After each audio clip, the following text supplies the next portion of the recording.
ভাবি? হ্যাঁ ভালো আছেন আপা? হ্যাঁ তো আলহামদুলিল্লাহ ভালো আছি। তুমি ভালো আছেন? এই তো আলহামদুলিল্লাহ। বসেন। কখন আসছেন?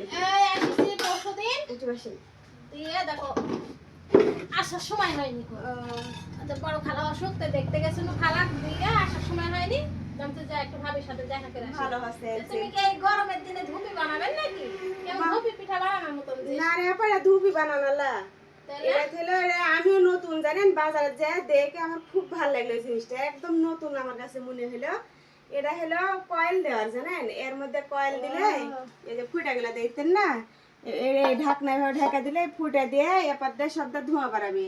মানে রিক্স হবে না কোনো, যে কয়েলের থেকে যে ইয়েটা হয় না, আগুন টাগুন ধরে তো ওটা হবে না, এই জন্য ঢাকনা করেছে। তো ভালোই তো, মানুষের কত বুদ্ধি তো দেখেন কত সুন্দর করে যে ভিতরে কয়েল দিয়ে থুবে, এজন হাঁকে থুবে সুন্দর এই যে এই ছিদ্রগুলো দিয়ে ধোঁয়া বাড়াবে। তাহলে কোনো কিছু পড়লে কাটা আগুন ধরবে না, একদম নিরাপদে। হ্যাঁ, তো এত সুন্দর একটা জিনিস দেখে আমার পছন্দ হচ্ছে, বুঝতে পারলেন? আমার তো একটা পোলা লাগবে আনতে, আমার তো সবসময় কয়েল ধরায়। তাই তাহলে এগুলো একটা লিয়েন ভালো হবে।